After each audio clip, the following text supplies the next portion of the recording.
After months of negotiations, the U.S. and Iran are at a deadlock over removing Iran's Revolutionary Guard Corps from the Foreign Terrorist Organization list.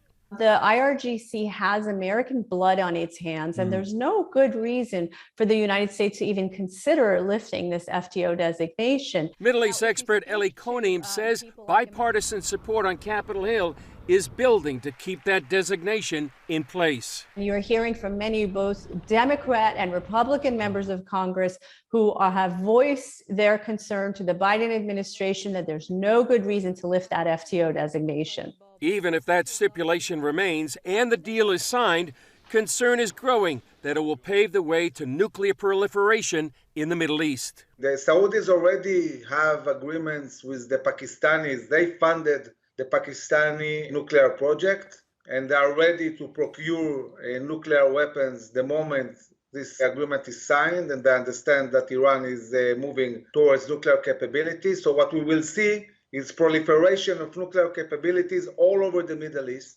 Avivi also told CBN News the agreement would have global implications. This is not talking about threat in the Middle East. This is a whole new globe. It's a whole new world. It's a threat for humanity.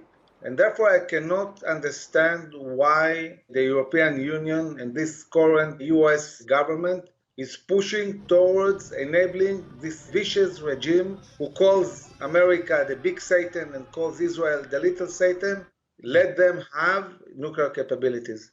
As it stands, the nuclear agreement also promises sanctions relief that would release nearly $100 billion to the Iranian regime.